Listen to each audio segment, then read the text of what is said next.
ఈ తులారాశి వారికి అందరికీ కూడా మనకి ఈ పరాభవన సంవత్సరం 2026 సంవత్సరంలో ఆదాయం 5గా ఉంది. వ్యయం 14గా ఉంది.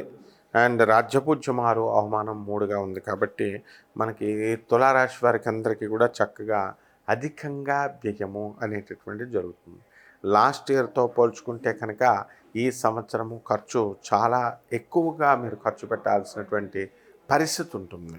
కాబట్టి ఈ రాశి వారికి అందరికీ కూడా మనము ఈ తులారాశి వారికి కోర్టు వ్యవహారాల్లో మీరు గత 2 సంవత్సరాలుగా మీరు తిరగడం, కొన్ని సంవత్సరాలుగా తిరగడం జరుగుతుంది. మీ ఆస్తికి మీరే ప్రూవులు చేసుకోవాల్సినటువంటి దుస్థితికి మీరు పడతారు. గురు బలం ఉన్నప్పటికీ కూడా మీకు పాత ఉద్యోగాల్లో మీకు మానేసేయడము, లేకపోతే వాళ్ళు మానిపించేసేయడము ఏదో ఒకటి జరుగుతుంది కంపెనీ. అలాగే కొత్త ఉద్యోగాల కోసం ప్రయత్నిస్తున్నప్పటికీ కూడా ఏజ్ ఫ్యాక్టర్ అవనియండి, లేకపోతే ఇతర కారణాల వల్ల మీకు సక్సెస్ రాకపోవడము, ఉద్యోగం రాకపోవడము ఇలాంటివన్నీ కూడా జరుగుతూ ఉంటాయి.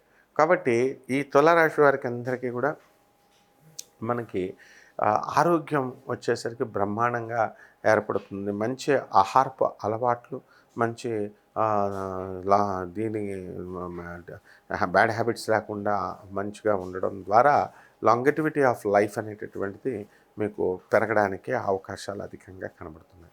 ఇక ఈ యొక్క తులారాశి వారికి అందరికీ కూడా పిల్లలకు సంబంధించి అనేకమైనటువంటి ఒడిదుడుకులు మీరు ఏర్పడతారు. తర్వాత వాళ్ళ నుంచి మీరు ఇవన్నీ కూడా పిల్లల ద్వారానే మీకు ప్రాబ్లమ్స్ అనేటటువంటివి రావడం జరుగుతాయి. ఇప్పుడు ఉదాహరణ మ్యారేజ్ చేసుకుంటున్నారు, లవ్ మ్యారేజ్ చేసుకుంటున్నారు. అందరూ చేసుకోండి అని అంటారు. కాలం మారింది, ఇప్పుడు నేచర్ బ్రాడ్ మైండ్ వచ్చింది, ఓకే బాగానే ఉంది.